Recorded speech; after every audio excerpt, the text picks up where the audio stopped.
You're listening to the Reluctant Adult Podcast. If you like what you're hearing, follow us on social media and leave us a 5-star review on Apple Podcasts.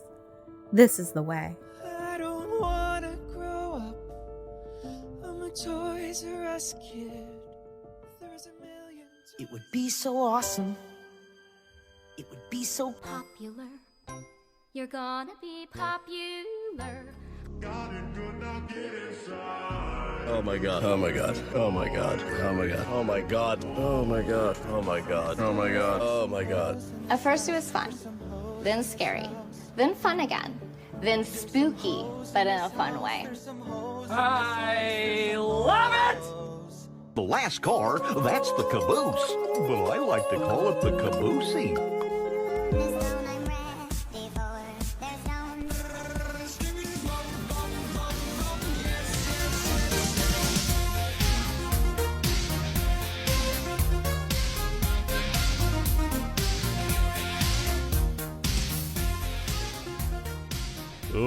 Welcome to another episode of The Reluctant Adult Conversation. My name is Paul, and this week I sat down with Josh Vaney, the self-proclaimed Michael Jordan of Michael Jordan Collecting.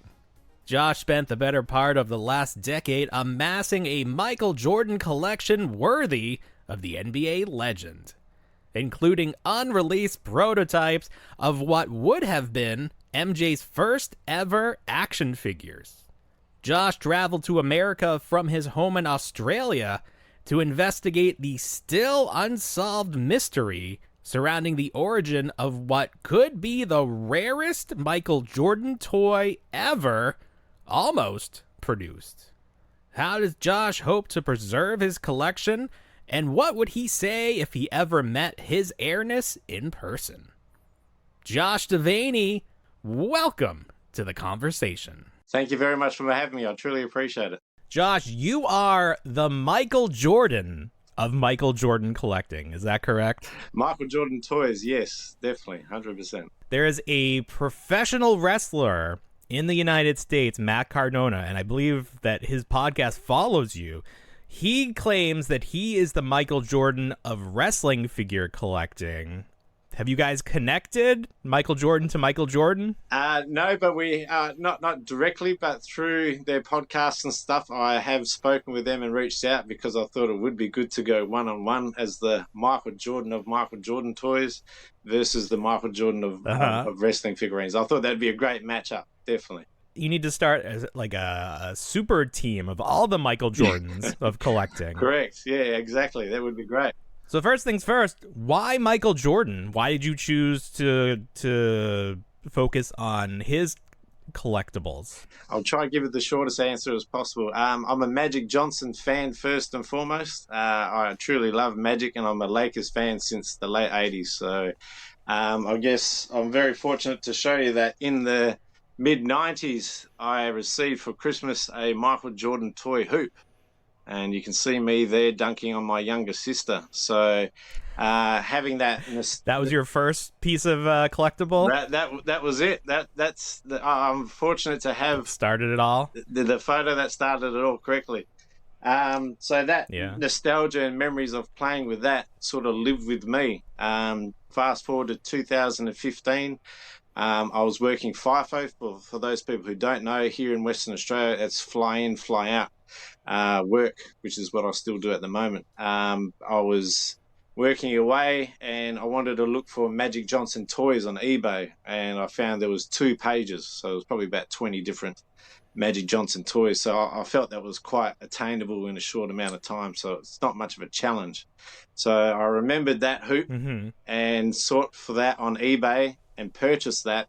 And while I was there, I looked at Michael Jordan toys and came across 27 pages at that time of Michael Jordan toys. And I thought, now this is something that I'd really like to work towards. So I started pretty much buying one of each that I saw and started to build a collection that amassed from there. There have been a lot of Michael Jordan action figures, but in the beginning, action figures were not what they are today. We had starting a lineup with these They weren't very articulated. They were statues with maybe the arms could move. So what year did you say that you started collecting? 2015 is when I actually started buying Michael Jordan toys. Okay. Yep. So by then we had we probably had some better action figures than just the starting lineup stuff. Absolutely, and this is part of my story, my journey as well. So I was buying different figurines from eBay, as I said, and I came across this one in particular, and these were in plastic bags. Now this was very little known about at that time. I just kept buying these, and I'm very interested in this. So this comes, as you can see, with a handle, and as you mentioned, the starting lineup figures weren't posable or anything like this. This is actually functioning. This actually shoots a ball into a hoop. Oh, look at that. So I purchased 16 of these at this time off eBay, and there was no information. So I contacted my friend in Chicago who's written this book on collecting Michael Jordan memorabilia. His name is Oscar Gracia. And I contacted Oscar and said, have you had any information or knowledge about this figurine? And he said, no. And I said, well, Ohio Art, the company responsible for making these toys, isn't that far from Chicago. And after that discussion, I hung up the phone to Oscar and rung the toy company. Now, at this stage, they had stopped dealing with Michael Jordan toys for nearly 2 decades. And I got in contact with our archives department to find out what I could sort of get from them. And I've come across quite a bit of a discovery and journey. So in June 16, 1987, taken from the local newspaper, Brian, it shows that this is indeed Michael Jordan's first toy endorsement with Ohio Art. And at that time, he was releasing 4 brand new products. Now, I'll just try to show it and hold it in. If you can zoom in on that one there, it actually shows you this figurine. So they've actually photographed and promoted Michael Jordan with this figurine, and it states 8 3/4 inch Michael Jordan figurine itself. So I couldn't figure out why these were in plastic bags. So what I came to discover, and what I have here, is only one of a handful of original boxed sets released. Now, as you can see, there's a difference. There's a white figurine and not this figurine. So I came to discover that what had happened is that in the process of Michael Jordan approving and photographing and promoting this figurine, there was something that occurred that would now stop it from being sold or released, which is absolutely fascinating because, as I said, we actually have proof that this was meant to be sold and released, and yet it wasn't. So that was quite a journey. In Unreleased. 2019, I travelled from Australia to Ohio Art. Actually, I did 10 cities, but one of them I specifically went to Ohio Art, and I met with the CEO and the archives lady there. And I took several of these toys, and they've been making and manufacturing toys for around 100 years. And one of them in particular that they're well known for is the Etch-a-Sketch. So I visited this toy company and took several of these toys with me and went to their archives room, and they don't have any. So I asked them to their face, I said, could you please explain to me why these weren't sold or released? And they told me it's due to a lack of popularity. And now, as I explained to them in 1987, early 1988, when Michael Jordan won that slam dunk comp for the second time, his star status was taking off. So popularity wasn't a reflection of his status. Popularity was, in fact, a reflection of the color. So the kids that tested this toy gravitated more towards this figurine as opposed to this figurine, and that's why we believe is part of the reason why it was not sold or released. Wow. Okay. Well, it goes. So you have a bunch of the unreleased figures then. Correct. So at that stage, I had 32, and I asked them how many were these possibly made. Wow. She predicted possibly 48 total. Now, since that email and that discussion, I've seen pictures of a couple more, but we're still talking about a prototype unreleased, so max 100, but I was told by them specifically 48. Now, what I'd like to show you as well is on the shoe of this toy, and this is part of the reason why we think this might not have gone ahead, it's wearing a Nike shoe. Now, this shoe is a replica of this shoe, which is called the Nike Air Ship, which is the first shoe that Michael Jordan actually wore in the NBA prior to his Air Jordan 1. So there's a possibility, and this has been speculated amongst the collecting community as well, because it's wearing a Nike branding shoe on a Jordan product. We believe Nike might have intervened and stopped it due to intellectual property infringement. So that might have been shut down as well by Nike, because the deal was between obviously Jordan and Ohio Art, not Nike. So that's another thing that may have stopped this from actually happening, which is great. You talked about your trip over to the States. Where did you go? What was on your itinerary that you had to see? So I went to New York first. I watched a NBA game at Madison Square Garden. And then I went to the All-Star game in Charlotte, which was at Jordan's birthday in 2019 on February 17th, which was fantastic.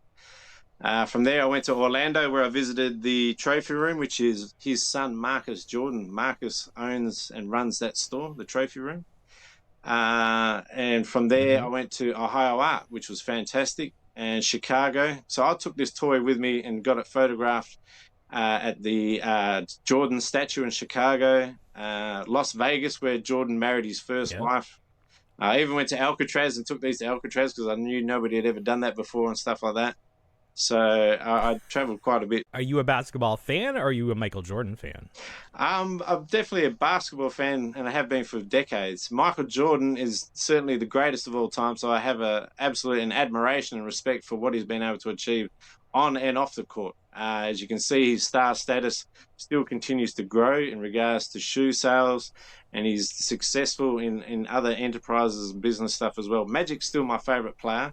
It's just Jordan has such a great legacy, which I believe I'm starting to add value to in regards to the toy side of things, which is undervalued and underappreciated. Do you collect Magic collectibles as well, or there's just not as many? There's not as many. I do have a few, but it's not as many. And it's the story with this one alone, like being credited for discovering anything that's existed for 30 plus years in America, and yet a guy from Perth, Western Australia, one of the most remote cities in the world, comes across this, and just due to my eagerness for education and learning, we unearthed and now discovered and given this its true title of the world's first and rarest Michael Jordan figurine. And I actually have one that's different from the rest. So I have prototype floors. So if you see this one, it has a white chest on the top. So that's a factory floor done back in 1987. He's wearing an undershirt. Yeah. And then the night ticks on this are reversed as opposed to these. So that is it's the only one I've ever seen out of the 48 plus that makes this extremely rare. And I've had this photographed with some pretty close people to Michael Jordan as well, which makes it even more special. Does the head look like MJ, or it's just a generic player? Well, it's funny you say that, because in the photograph itself, again, this is pretty hard to see, but I'll do my best to show you. The one that MJ's photographed and promoted there, what they did is they actually just painted this one black just to get it done. So he wasn't happy with that. Oh, they painted the Caucasian toy black. Correct, for photograph. And then they were like, here you go. Yeah. Okay. So MJ wasn't happy with that. So it's a Caucasian head under there. Right. Yeah. So if you can get... Okay, wow. So he wasn't happy with that. So he's actually... It was the 90s or the 80s. He's actually approved this head mold. So there is some interaction with Jordan. He's actually gone ahead and approved these. But again, it was stopped prior to being sold and released, which is absolutely fascinating. So the white figure did come out. Correct. In the year before, in 1987, this is the 1987 Ohio Art toy catalog. The year before, they had the exact same hoop, but with the white figurine. Oh, it's a big hoop. Look at that. Wow. But in 1988, as I said, they've used Michael Jordan on the front of the packaging and the white figurine. And then again, in the catalog for 1988, his first year, they've reverted back to the white figurine, but have changed now the hoop to add Michael Jordan onto the hoop as well. So it's quite interesting how we went from free poster showing that figurine to then getting the package and the product and having that figurine removed. It's absolutely fascinating. Right. Was that the first toy to feature Michael Jordan, even if it wasn't a Michael Jordan toy? Was that the first toy to feature him? 100%. After that, it was the starting lineup figures. 100%. And the first one from 1988, I believe it's a white jersey one, that was known as the rookie figure within the Michael Jordan collecting community. Now, thankfully, we've been able to debunk that and are now given this toy its true title of the world's first Michael Jordan figurine. So starting lineup had a bunch of Michael Jordans. Eventually, Todd McFarlane took over the NBA license, and he was able to do Legends. But I don't know that he was ever able to do a Michael Jordan because he had a separate licensing deal. With Upper Deck, correct. So, yes, no, there were no McFarlane figurines of Michael Jordan. So Upper Deck and then Enter Bay have taken over and done quite a good job with their details and stuff like that, and articulation. But again, we come back to this one, and as I say, this is the only known functioning Michael Jordan figurine, yet was never sold or released. There you go. All right, so you mentioned that you got a lot of this stuff from eBay. And something that we're dealing with today is that it is very expensive to mail things to you in Australia. Why is it so expensive to mail to Australia? It's expensive more so for us to purchase because the American currency conversion rate. So we're sort of we're forever digging into our pockets further. So to be a collector like I am, I've told people in I think it was 4 or 5 year buying period, I spent over 100,000 Australian dollars to purchase this collection, and 25 of that was in shipping because I didn't buy bulk. I was buying individual items, so I can't explain it, but it's certainly more expensive for us to buy and send than it would be for used people to send it here. So, it's just a distance thing, or like why it just is so like it's prohibitive when people are buying products from here. It's like adding that shipping charge on top, like it's almost not worth it. Correct. And sometimes I was paying more for shipping than I was for the product itself at that time. But I was certainly driven. Right, exactly. Yeah, I know. It didn't make sense. But if you want it that bad and you're that passionate about it, you sort of look past that side of things. But I guess you gotta do what you gotta do. Oh, exactly. I'm 17,000 kilometers away. Well, I was looking when we were trying to figure out what time we were going to do this, and I was looking. And Australia has multiple time zones in itself. Correct. I was like, wait a minute. What time is it there? Yeah, that's right. And I'm glad that we could narrow down the time. Yeah, because I was confused. I was punching into the website. I promised my co-host I would ask this. Bluey is from Australia. Correct. Are you familiar with Bluey? Is Bluey a huge deal in Australia? Probably more so for. I've got a child now who's 3 months old, so I'll probably be learning more about Bluey as we go along. But I haven't. Oh yeah. I haven't had too much interaction with Bluey. We've heard of it and stuff like that, and obviously we're proud to see the success take over. But I haven't had much to do with Bluey at all, unfortunately. Yeah. Okay. But it sounds like that's in your future. It certainly will be. Your kid's gonna love Bluey. And opening some of these vintage toys up. You're gonna open them? Oh, for sure. Yeah, I can't wait for my daughter to grow up, and wow. I want to recreate that nostalgia and memories with her as well, and for her to experience and have fun. Okay. So I'm prepared to open some of those ones I've had for 30 plus years. So some people collect as an investment. That doesn't sound like what you're doing. You're just collecting for the love of the game. Yeah, I've said I'd like to donate this to Michael Jordan, and my purpose is what I believe is to eventually meet him and to donate this for it to be seen in America in a museum type location or something like that. Where people can experience it. But because I do have doubles and triples of stuff, they're the kinds of things that I certainly want to open and enjoy and experience with my daughter as she grows up. Do you have a favorite Michael Jordan toy that you've collected over the years? Yeah, look, 100%. Look, it's this one. And part of this journey is trying to get it valued. And I know you're aware of Jordan Hembrough, and that's the guy who I've been trying to reach for years, because I want an independent valuation.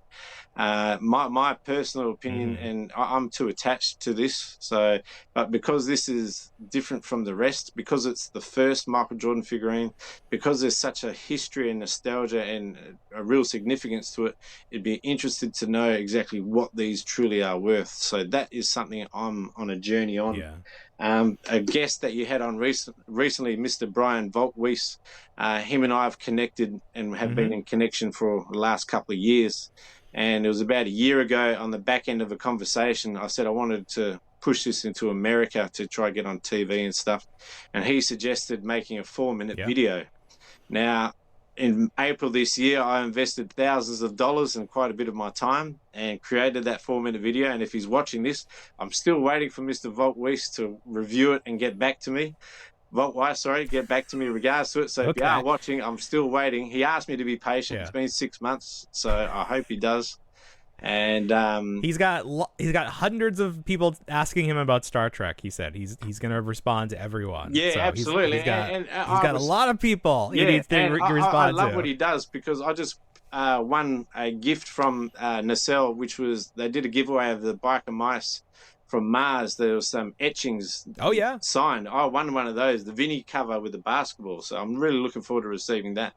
But awesome. I have been gently talking with Mr. Volkwies in regards to what I want to achieve. And because he's so respected within the community, I took on board what he said. So I'm still waiting for that feedback. Well, we'll tag him. Thank you. We'll push that along. And Jordan Hembrough too, if you're listening. We mentioned the major wrestling. Jordan Hembrough, Toy Hunter, sure. Yeah, I worked with him on the HasCon. What is it? Yeah, I saw that. Yeah. I wasn't actually involved. It was a joke. We mentioned the Major Wrestling Figure podcast earlier, and I know that I think it's is it World Series of Wrestling? There's an Australian trip that Matt Cardona goes on. So I feel like the next one that comes up, you need to connect with him, have him do a toy vlog from your house. I think that's perfect. That would be great. And I have reached out to him. I think it was I only know it as Myers Wrestling. I don't want to say Mike Myers, but I think it's Brian Myers. Brian Myers. He came out recently as well, so I tried connecting with him to try arrange something. So I've definitely been on that path to try align something up, and I certainly welcome the opportunity to do so. Yeah, I think that would be a really interesting Michael Jordan of wrestling figures meets the Michael Jordan of Michael Jordan collecting. Definitely. Matt, if you're ready and you're up for the challenge. Well, he's always ready. Yeah. He's always ready. So we'll find out. So last year, or recently, Hasbro brought back out the starting lineup figures, and they made them modern action figures with super articulation. Didn't do super well. Did you get a chance did you collect any of these? Were you interested in collecting any current day players? No. I'm very specific. No. I really focus in on Michael Jordan toys, because I found when I started doing this, nobody is doing it. Like, there's hundreds of thousands of the jersey collectors, shoe collectors, even memorabilia. Yeah. But nobody's telling the story specifically through his toys, and I'm very grateful to be at the forefront of that. Did you collect anything else? Not even just toys, but anything besides Michael Jordan toys? No, not really. Again, this comes back to I've always watched Antiques Roadshow, and something I love about that show is people who become very super focused in on something and become almost the expert themselves.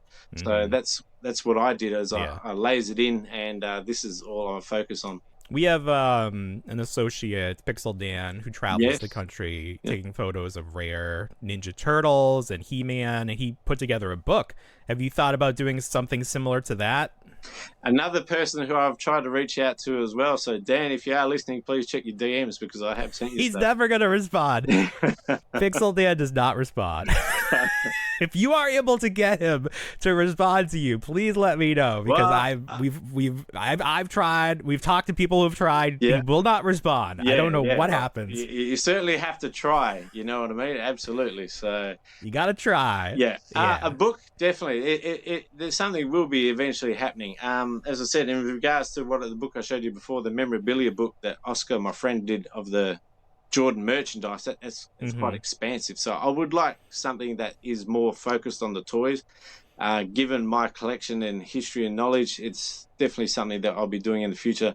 And even an interactive, I guess, a virtual tour of the room itself. So people who can't get over here or whatever can sort of virtually go through and experience it, is what I see it at. You had the Last Dance documentary come out in the last few years. Did you see a spike in value? Like, do you check eBay to see how much stuff is going for?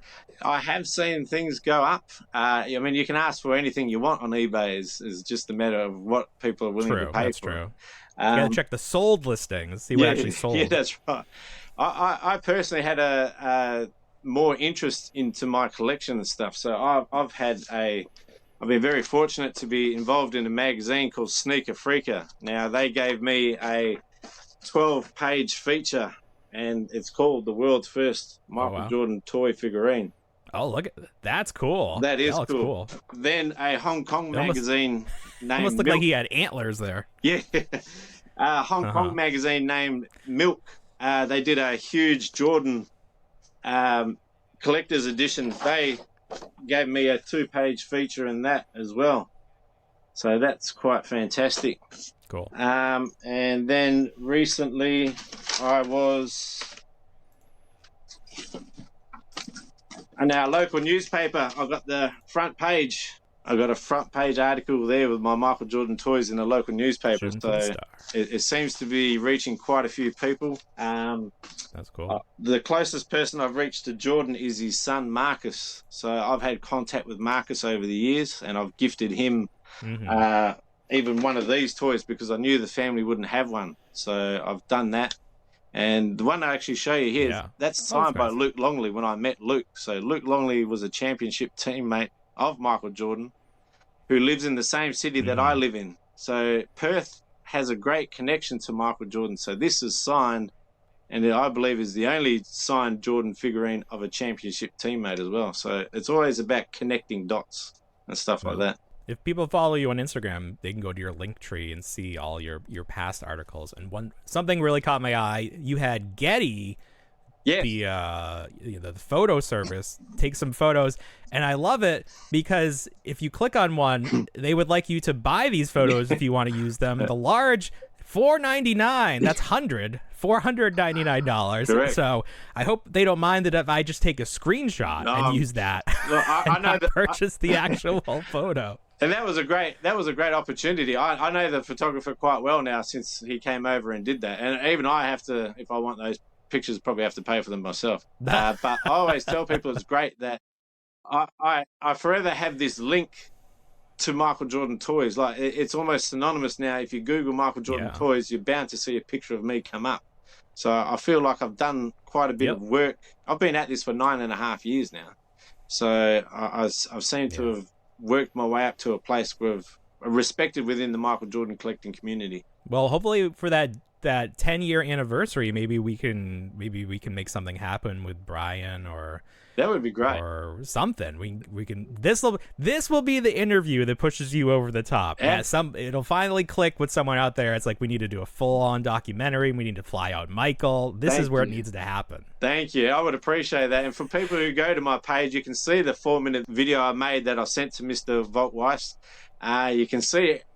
Basically, my Instagram page is a resume of the work that I've done. So when I am put in front of Michael Jordan, I can show and just explain to him, this is what I've done for me to have this opportunity to be put in the same room as you to have this conversation. I would hope that he would appreciate that. I think it's pretty cool. But we definitely appreciate you, Josh. Is there anything that you would like to let people know where they can check you out, learn more about you? Certainly. I mean, you can always Google my name or Michael Jordan's Rarest Toy. You can find me on Instagram, which is joshua.devaney, or the Michael Jordan Toy Historian, which you can see behind me.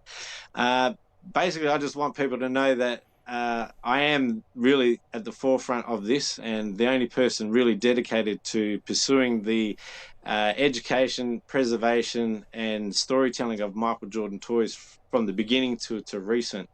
It's something that I'm truly grateful and blessed to be a part of. And as you said, this could be, to me, there's a glass ceiling between meeting where I am and meeting Jordan. So if this is what breaks it through, I'm forever grateful. But again, I'm appreciative of your time and your audience, and I'm very grateful to share all this knowledge and collection with you. Josh, thank you so much. Thank you very much for your time. I appreciate it. Josh, thank you again for joining us for this week's conversation. If you want to see what Josh was talking about, you can check out this full interview on our YouTube channel, youtube.com/thereluctantadultpodcast. We wish Josh luck in his pursuit of the toy hunter Jordan Hembrow and Nacelle's Brian Volkweis. As far as Pixel Dan goes, well, do you believe in miracles? Make sure you are right back here Monday morning for another episode of the Reluctant Adult Podcast. We will be talking about the return of Hasbro Mix Mashers, more Batman re-releases from Todd McFarlane, and, because TikTok loves it, something about those bootylicious Medi-Toys Ninja Turtles. Alright everybody, well, you know what we say, we don't want to grow up, but we already did. Have a great weekend, everybody.